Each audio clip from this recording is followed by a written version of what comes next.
नमस्कार, BDV news के इस बुलेटिन में आपके साथ मैं हूं स्वाति। शहर से जुड़ी खबरों को देखेंगे विस्तार से, लेकिन सबसे पहले एक नजर डालते हैं हेडलाइंस पर। ग्रामीण यांत्रिकी विभाग में सहायक ग्रेड 2 के पद पर पदस्थ शंभू सिंह ठाकुर को लोकायुक्त की टीम ने 20,000 रिश्वत लेते किया गिरफ्तार। ठेकेदार की शिकायत पर की ट्रैप कार्यवाही। और अपने ही घर से जेवरात और कीमती बर्तन चोरी करने वाला युवक कोतवाली पुलिस की गिरफ्त में। परिजनों के द्वारा रिपोर्ट दर्ज नहीं कराने पर पुलिस ने युवक को समझाइश देकर छोड़ा।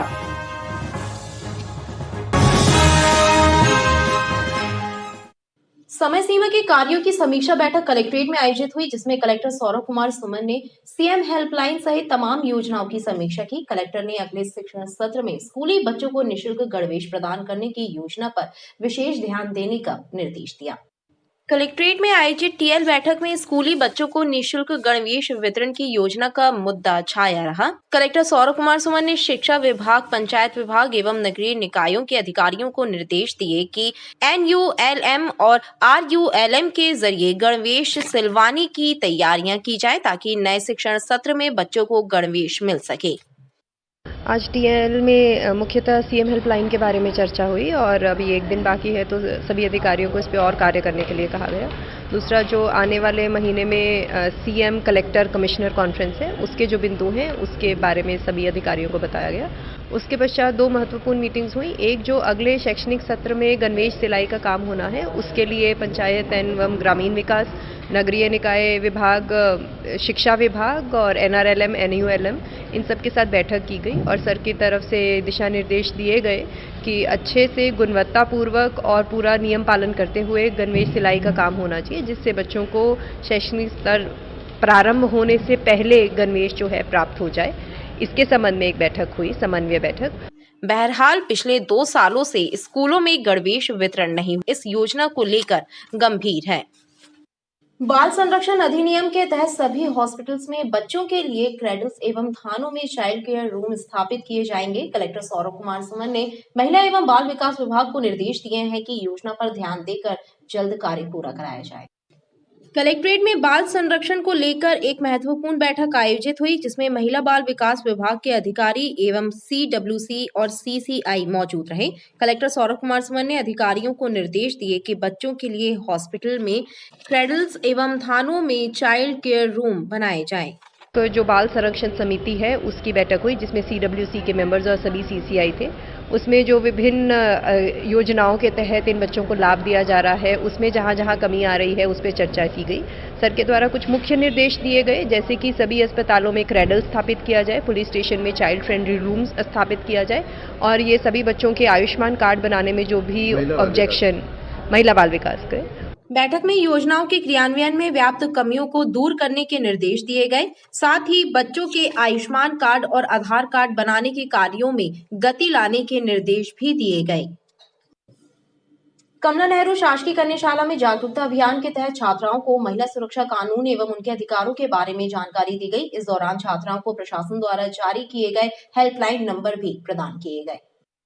छात्राओं को उनके कानूनी अधिकारों के बारे में जानकारी देने के लिए शासकीय कन्याशाला में जागरूकता कार्यक्रम आयोजित किया गया, जिसमें छात्राओं को उनके अधिकारों एवं सुरक्षा संबंधी कानूनों से अवगत कराया गया। इस बीच छात्राओं को गुड टच, बैड टच के बारे में भी बताया गया। और इसी की बात करता है आर्टिकल 19 राइट टू फ्रीडम की बात करता है कि हमारे पास फ्रीडम, फ्रीली मूव करने का अधिकार है। पूरे इंडिया में आप कहीं पे भी जाके आप सेटल हो सकती हैं। पहले जम्मू कश्मीर में अलाउ नहीं था, बट आप आज जम्मू कश्मीर जाके रह सकती हैं। आपने देखा होगा ना 370 आर्टिकल। उच्चतर माध्यमिक विद्यालय में बहुत ही रोचक और बहुत उत्साहवर्धक सर और मैडम ने जो यहाँ पर प्रस्तुति दी और जो मतलब अच्छा जागरूकता मतलब बताया गया है, बहुत ही शानदार, मतलब गला सा रूंध जाता है जब लड़कियों को उन्होंने बताया अपनी जागरूकता के विषय में। तो मैं उनका आभार प्रकट करती हूँ और ऐसे ही वो फिर से हमारे स्कूल में आए और बच्चों को, छात्राओं को जागरूक करें। वहीं छात्राओं को हेल्पलाइन नंबर भी प्रदान किए गए। जबलपुर जिले के 2000 और मध्य प्रदेश के 32,000 संविदा स्वास्थ्य कर्मचारी काम बंद हड़ताल पर हैं, जिसकी वजह से स्वास्थ्य सेवाएं प्रभावित हो रही हैं। नियमितीकरण की मांग को लेकर धरने पर बैठे संविदा स्वास्थ्य कर्मचारियों का कहना है कि मांग पूरी होने तक संघर्ष जारी रहेगा। एनएचएम राष्ट्रीय स्वास्थ्य मिशन के तहत कार्यरत संविदा स्वास्थ्य कर्मचारी पिछले 5 दिनों से काम बंद हड़ताल पर हैं। टाउन हॉल गार्डन में धरने पर बैठे संविदा स्वास्थ्य कर्मचारियों का कहना है कि नियमितीकरण होने तक उनका संघर्ष जारी है। पूरे प्रदेश में करीब 32,000 संविदा स्वास्थ्य कर्मचारी हड़ताल पर हैं, लेकिन सरकार ध्यान नहीं दे रही। 5 दिन से बैठे हुए हैं, लेकिन अभी तक कोई भी हमारी मांग को सुनने के लिए राज्य शासन के द्वारा नहीं आया हुआ, और ये जब तक नहीं आएंगे हम डटे रहेंगे और संघर्ष करते रहेंगे। हमारी मांगें जब तक पूरी नहीं हुई, हमारी एक ही मांग है, नियमित करें। जो मामा जी ने बोला है वो निभा दें। जैसा कि माननीय मुख्यमंत्री शिवराज चौहान जी ने कहा था कि संविदा प्रथा एक दोषपूर्ण नीति है, तो ये दोषपूर्ण नीति को जल्द से जल्द खत्म करा जाए और हमें नियमितीकरण का वरदान दिया जाए। इसी के लिए आज हम सुंदर पाठ कर रहे हैं। हम यहाँ पे आज सुंदरकांड का पाठ कर रहे हैं। जो हमारी 5 दिन से हड़ताल चल रही है संविदा कर्मियों की, उनको नियमित करने के लिए, तो आज हमने यहाँ पे सुंदरकांड का पाठ रखा है कि आगे हमारी जो मांगे हैं वो मामा जी तक पहुँच सके और हमारी मांगों को मामा जी पूरी कर सकें। हम लोग कम से कम यहाँ 2200 कर्मचारी हैं जबलपुर के, और हम लोग की सबसे प्रमुख मांग ये है कि सभी संविदा कर्मचारियों को नियमित किया जाए। जो मामा जी ने अपना पहले वचन लिया था कि हम सभी संविदा कर्मचारियों को नियमित करेंगे, वो मामा अपना वचन निभाएं, पूरा कर रहे हैं। बहरहाल संविदा स्वास्थ्य कर्मियों की हड़ताल के चलते स्वास्थ्य सेवाओं में अवरोध पैदा हो गया है। खासकर स्वास्थ्य एनएचएम की योजनाएं प्रभावित हो रही हैं। देखना बाकी है कि सरकार इस दिशा में क्या कदम उठाती है। 15,000 रुपए वेतन की मांग लेकर जबलपुर जिले की करीब 2,000 आशा ऊषा कार्यकर्ता हड़ताल पर हैं। टाउन हॉल में महात्मा गांधी की प्रतिमा के सामने धरने पर बैठी आशा ऊषा कार्यकर्ताओं का कहना है कि सरकार की सभी महत्वाकांक्षी स्वास्थ्य योजनाओं को जनमानस तक पहुंचाने वाली आशा ऊषा कार्यकर्ता उपेक्षित हैं।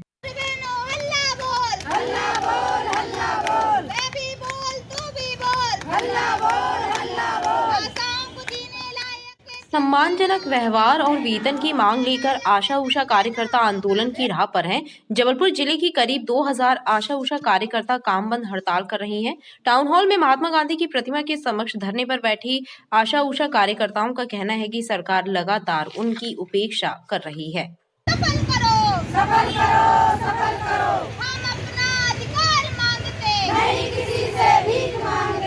हम सभी जबलपुर की आशा ऊषा कार्यकर्ता बहनें हैं, सहयोगी बहनें हैं, और आज हमारा प्रदेश व्यापी विधानसभा प्रदर्शन है, जिसमें हम लगातार अपनी मांगों को सरकार को दे रहे हैं, अवगत करा रहे हैं अपनी मांगों से, और सरकार हमें इस विधानसभा सत्र में हमें जीने लायक जो हमारी वेतन की उम्मीद है उसको पूरा करे, और इसलिए हमारा ये प्रदर्शन है 19 से 23 तक प्रदेश व्यापी प्रदर्शन। ये हम लोग गांधी भवन में विक्टोरिया के बाजू जबलपुर में कर रहे हैं। क्या मांगे हैं आपकी? हमारी मांगे हैं कि आशा ऊषा कार्यकर्ताओं को साथ सम्मानजनक व्यवहार हो, और जो भी आशाएं कार्य करती हैं उन्हें प्राथमिकता मिले, साथ ही जीने लायक वेतन मिले। और जीने लायक वेतन में ये है कि तत्काल प्रभाव से आशाओं को 10,000, सहयोगी बहनों को 15,000 दिया जावे मिशन संचालक के प्रस्ताव पर। आशा ऊषा कार्यकर्ताओं का कहना है कि देश के अन्य प्रदेश में आशा ऊषा कार्यकर्ताओं को सम्मानजनक वेतन मिल रहा है, लेकिन मध्य प्रदेश में उनकी उपेक्षा हो रही है। लोकायुक्त जबलपुर की टीम ने ग्रामीण यांत्रिकी विभाग अधीक्षण यंत्री के कार्यालय में पदस्थ लिपिक शंभू सिंह ठाकुर को 20,000 रुपए की रिश्वत लेते रंगे हाथों पकड़ लिया। सहायक ग्रेड वर्ग 2 के पद पर पदस्थ शंभू सिंह ठाकुर ने लखनवाड़ा जिला सिवनी निवासी ठेकेदार सुरेंद्र सिंह माल्या से रिश्वत की मांग की थी। लोकायुक्त जबलपुर की टीम ने सोमवार को ग्रामीण यांत्रिकी विभाग के लिपिक सहायक ग्रेड वर्ग 2 के पद पर पदस्थ शंभू सिंह ठाकुर को उनके कार्यालय में 20,000 रुपए रिश्वत लेते रंगे हाथों दबोच लिया। लिपिक शंभू सिंह ठाकुर एक ठेकेदार से रिश्वत लेते हुए पकड़े गए। बताया जाता है कि लखनवाड़ा में रहने वाले ठेकेदार सुरेंद्र कुमार माल्या ने जनपद पंचायत केवलारी में खेत परिसर के निर्माण का कार्य किया था। यह कार्य समयावधि में पूरा नहीं हो सका था, जिसका प्रकरण ग्रामीण यांत्रिकी विभाग जबलपुर को सौंपा गया था। इस प्रकरण के निराकरण और राशि के भुगतान के लिए लिपिक शंभू सिंह ठाकुर ने ठेकेदार से 40,000 रुपए की रिश्वत मांगी थी, जिसके बाद बात 20,000 रुपए पर तय हुई थी। ठेकेदार ने इस मामले की शिकायत लोकायुक्त एसपी संजय साहू से की। शिकायत के विधिवत सत्यापन के बाद सोमवार को डीएसपी दिलीप झरबड़े के नेतृत्व में ट्रैप दल का गठन किया गया और शंभू सिंह ठाकुर को 20,000 रुपए लेते रंगे हाथों ट्रैप किया गया। मैंने बिल्डिंग का ठेका लिया था सर, आरईएस का, सिवनी जिले में केवलारी में मिला था। वो 30,31,000 का टेंडर था। चूँकि 2018 की बिल्डिंग थी, उसमें पूरी हो नहीं रही थी 30 लाख में। तो इससे पहले एसी साहब भंवर साहब थे, तो उनने बोले कि इसको रिवाइज़ करो। रिवाइज़ में उसकी टीएस तो सिवनी से हो गई, मगर एएस भोपाल से आने में 2 साल लग गया। अब 2021 में जब मैं बिल्डिंग कंप्लीट करके दिया, तो उस टाइम लोहे के रेट 2018 में और अभी ज़मीन आसमान में थे। उसके कारण मेरे को नुकसान भी हुआ उसमें, उस बिल्डिंग में 7 लाख का। फिर यहाँ प्रकरण जब समय वृद्धि का आया कि मेरा जो पैसा रुका है एसडी एफडी और समय वृद्धि का, ऐसा पैसा काट काट के जो लोग देते हैं, तो मेरा 6.5 लाख रुपए रुका था। तो इसके एवज़ में जब जो समय वृद्धि, इनने मेरे को टोटल 40 लाख का पेमेंट कर चुके थे। तो उस एवज़ से बोले हमको 1% लगता है, यहाँ 40,000 आप हमको दो, तो प्रकरण हम पहुँचा देते हैं सिवनी। तो फिर मेरे को मेरी जानकारी में थे स्वप्निल दास जी, पहचान थी पहले ही से, तो उनको फ़ोन लगाया कि सर ऐसी ऐसी बात है। बोले ठीक है, हम प्रकरण को आप कंप्लीट करा के देंगे, आप अगर पकड़वाना चाहते हैं। फिर मैंने इनसे रिकॉर्डिंग करवाया एक दिन पहले, शनिवार को आके 15 तारीख को शंभू सिंह ठाकुर जी को, और फिर आज रंगे हाथ पैसे देते हुए 20,000 की रिश्वत। हाँ, हमारे फरियादी हैं सुरेंद्र सिंह माल्या, ये ग्राम कातलबोड़ी जिला सिवनी के निवासी है। इनके द्वारा आरईएस के अंतर्गत ठेकेदारी का काम किया जाता है। इन्होंने ग्रामीण खेल परिसर डोकरांजी जनपद पंचायत केवलारी के अंतर्गत काम किया था, जिसका कार्य 2021 में पूर्ण हो चुका है। कार्य विलंब के कारण इनका प्रकरण मंडल कार्यालय जबलपुर में आया हुआ है, जो अभी पेंडिंग है। पेंडिंग के संबंध में ये हमारे फरियादी यहाँ पदस्थ हैं श्री शंभू सिंह ठाकुर, सहायक ग्रेड 2। इनसे मुलाकात की तो प्रकरण के निराकरण के एवज में इनके द्वारा 40,000 रुपये रिश्वत की मांग की गई थी। बात 20,000 रुपये में तय हुई थी। आज हमने इन्हें 20,000 रुपये लेते हुए हमारी टीम से पकड़ा है। कार्रवाई जारी है। लोकायुक्त की दबिश से कार्यालय में हड़कंप मच गया। लोकायुक्त की टीम ने ट्रैप कार्रवाई के बाद लिपिक शंभू सिंह ठाकुर के विरुद्ध वैधानिक कार्रवाई की है। अखिल भारतीय विद्यार्थी परिषद के कार्यकर्ताओं ने एमबीबीएस, पैरामेडिकल और आयुष छात्रों की विभिन्न मांगों को लेकर मेडिकल यूनिवर्सिटी में प्रदर्शन किया। प्रदर्शन के दौरान प्रदर्शनकारी मेडिकल कॉलेज के कुलपति के कक्ष में घुस गए, जहां उन्होंने तोड़फोड़ भी की। अखिल भारतीय विद्यार्थी परिषद के पदाधिकारियों, कार्यकर्ताओं और मेडिकल यूनिवर्सिटी से संबंधित एमबीबीएस, पैरामेडिकल और आयुष छात्रों ने मेडिकल यूनिवर्सिटी में जमकर प्रदर्शन किया। मेडिकल छात्रों के परीक्षा परिणामों सहित विभिन्न समस्याओं और मांगों को लेकर छात्र मेडिकल यूनिवर्सिटी में प्रदर्शन करने पहुंचे थे। छात्रों ने यहां जमकर हंगामा किया और कुलपति कक्ष में घुस गए। इस दौरान कुछ प्रदर्शनकारियों ने कुलपति कक्ष में तोड़फोड़ भी की, जिससे अफरा तफरी मच गई। इस दौरान पुलिस भी प्रदर्शनकारियों को हटाते नजर आई।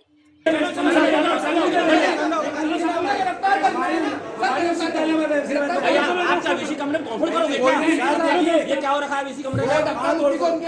नहीं, गलत है, बिल्कुल गलत है। आप विश्वविद्यालय मैं यहाँ का क्या पुलिस हूँ मैं यहाँ पे। लगातार मध्य प्रदेश का एकमात्र विश्वविद्यालय, 90,000 स्टूडेंट इस मध्य प्रदेश आयुर्विज्ञान विश्वविद्यालय पूरे प्रदेश से पढ़ते हैं और इस विश्वविद्यालय की हालत चरमरा सी गई है। विद्यार्थी परिषद ने पिछले साल भी जब डिमांड्स की थी अपनी स्टूडेंट्स की समस्याओं को लेकर, आज पुनः 1 साल बाद शुद्धिकरण की मांग को लेकर आई कि हम देखें 90,000 स्टूडेंट्स की प्रवेश परीक्षा और परिणाम चरमरा से गए। आज उसी मांग को लेकर विद्यार्थी परिषद के कार्यकर्ता BMS, BHMS, nursing, MBA students के साथ आए हैं और अपनी समस्याएं लेकर आए हैं और हमारी मांगी पूरी नहीं हुई तो विद्यार्थी परिषद उग्र आंदोलन करेगा। सर्वम संघ। छात्रों के प्रदर्शन और हंगामे को देखते हुए वरिष्ठ पुलिस अधिकारी भी मौके पर पहुंच गए थे। एडिशनल एसपी संजय अग्रवाल ने बताया कि मेडिकल यूनिवर्सिटी में कुछ छात्रों द्वारा प्रदर्शन के दौरान अशांति फैलाने का प्रयास किया गया है। सीसीटीवी फुटेज से इन छात्रों को चिन्हित करने का प्रयास किया जा रहा है। मेडिकल यूनिवर्सिटी जबलपुर के तत्वाधान में यहाँ पर कुछ लोग ज्ञापन देने के लिए आए हुए थे, तो लड़कों ने कुछ अशांति फैलाने की कोशिश की है, तो उसके लिए यहाँ पुलिस तैनात की गई है। अब इसके बाद जो भी सीसीटीवी कैमरे में देखकर हम देखेंगे कि कौन उत्पात मचा रहा था और क्या हरकत की गई है। तो जैसा विश्वविद्यालय प्रशासन अगर एफआईआर कराना चाहता है तो हम एफआईआर करेंगे और जो भी उसका लीगल कोर्स होगा वैसा उसमें किया जाएगा। एबीवीपी कार्यकर्ताओं और मेडिकल छात्रों के प्रदर्शन से मेडिकल यूनिवर्सिटी में घंटों हंगामा मचा रहा। इस दौरान भारी पुलिस बल भी मौके पर पहुंच गया था। शहपुरा तहसील से आए हरिजन आदिवासियों ने जिला प्रशासन को एक पत्र सौंपकर उन्हें पट्टा प्रदान करने की मांग की है। उनका कहना है कि प्रशासन द्वारा उन्हें जमीन से बेदखल किए जाने का नोटिस दिया गया है। शहपुरा तहसील से कलेक्ट्रेट पहुंचे दलित आदिवासियों ने एसडीएम को पत्र सौंपते हुए बताया कि जिस जमीन पर वो कई वर्षों से निवास कर रहे हैं, प्रशासन द्वारा उन्हें वहां से बेदखल किया जा रहा है, लिहाजा वो अपने परिवार को लेकर कहां जाएंगे। पीड़ितों ने प्रशासन से भूमि का पट्टा प्रदान करने की मांग की। फुलर गांव से आए हुए हैं, ये हमारे बेचारे हरिजन आदिवासी हैं। इनके लिए प्रशासन से हम एक निवेदन कर रहे हैं कि इन गरीबों को पट्टा दिए जाएं, क्योंकि ये आबादी की भूमि पर आज 50 साल से उस भूमि पर काबिज हैं। इसलिए मैं श्रीमान कलेक्टर महोदय जी से निवेदन कर रहा हूँ कि गरीबों को पट्टा देने की कृपा करें। इनको भगाया जा रहा है, हटाया जा रहा है कि ये शासकीय भूमि है, जबकि ये शासकीय भूमि नहीं है, ये आबादी की भूमि है। और आबादी की भूमि में 50 साल से निवास कर रहे हैं। फुलर ग्राम के निवासी हैं। फुलर ग्राम से आए हैं। क्या चाहते हैं? हम लोग ये चाहते हैं कि हम लोगों को उधर का पट्टा दिया जाए सर जी। हमारे इधर आए हैं शिकायत करने के लिए। कितने लोग हैं? हम लोग 8 लोग हैं। कितने वर्षों से रह रहे हैं उधर? 50 वर्ष से रह रहे सर जी हम लोग। माता पिता समेत हमारे पिताजी जी खड़े हैं सामने। हम लोग 4 भाई हैं। एसडीएम ऋषभ जैन ने मांग पत्र कलेक्टर एवं शासन के समक्ष प्रस्तुत करने की बात कही है। इनके पास एक बेदखली का नोटिस गया है तहसीलदार शहपुरा के द्वारा, और इनसे ये कहा गया कि बेदखल की कार्रवाई की जाएगी। और जो ये लोग आए हैं, इनका कहना है कि हमारी ज़मीन से लगी हुई आबादी की भूमि है, वहाँ पट्टा दे दिए गए हैं। मेरे द्वारा जो अवलोकन किया गया है कि जिस नंबर की ये लोग बात कर रहे हैं, उसमें से कुछ भूमि तो आबादी की है, वहाँ पट्टा दे दिए गए होंगे। बाकी भूमि शासकीय चरनोई मत की भूमि है, और उसी के संबंध में ये नोटिस जारी गए हैं। संबंधित तहसीलदार से जानकारी लेने के बाद ही कुछ और इसमें स्पष्ट हो पाएगा। वहीं दलित आदिवासियों ने आबादी की भूमि का पट्टा देने पर जोर दिया। 3 पुलिया कंचनपुर में तेंदुए देखे जाने की सूचना पर आधारदार पुलिस और वन विभाग की टीम मौके पर पहुंची, लेकिन वहां पर तेंदुए के होने के प्रमाण नहीं मिले, बल्कि चौकीदार और उसके साथी द्वारा अफवाह फैलाई गई थी। लिहाजा पुलिस ने दोनों को अभिरक्षा में लिया है। कंचनपुर 3 पुलिया के पास एक बाउंड्री के ऊपर तेंदुआ देखी जाने की सूचना अफवाह निकली।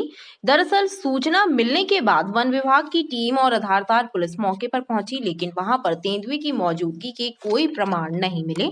और जब चौकीदार अर्जुन यादव एवं उसके साथी से पूछताछ की गई तो वो सही जवाब नहीं दे पाए और गोलमोल जवाब देने लगे। लिहाजा झूठी अफवाह फैलाने के आरोप में दोनों को अभिरक्षा में ले लिया है। तो इसकी सूचना जैसे मिलती वरिष्ठ अधिकारियों को बताया और फॉरेस्ट की टीम को बताया। फॉरेस्ट की टीम के साथ हम रवाना हुए मौके पर।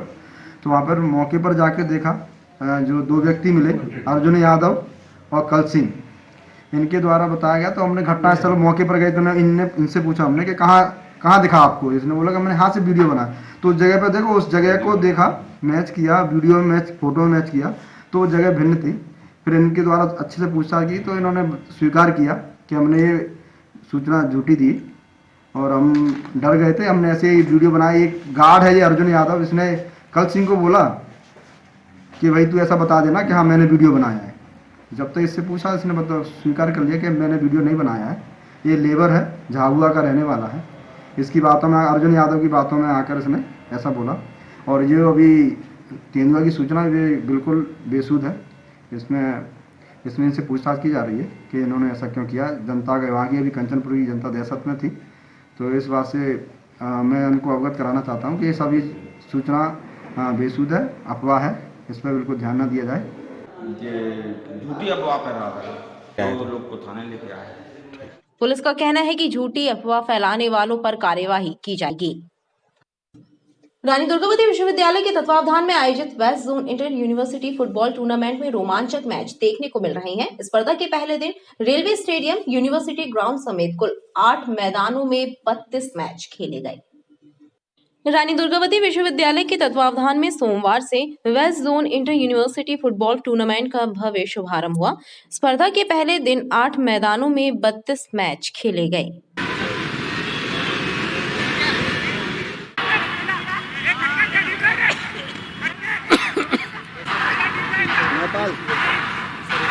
आयोजन समिति के सदस्यों ने बताया कि 19 से 25 दिसंबर तक आयोजित इस प्रतियोगिता में रोमांचक मैच खेले जा रहे हैं।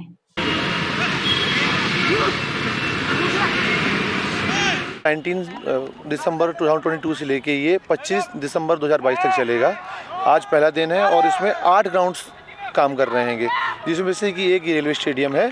यहाँ पे आज शुरुआती 4 मैचेस होने थे, जिसमें से पहला मैच यहाँ पे नवरचना यूनिवर्सिटी वडोदरा और एरो यूनिवर्सिटी सूरत के खिलाफ खेला जाना था, जो कि पोस्टपोन हो गया है, वो टीम आई नहीं है।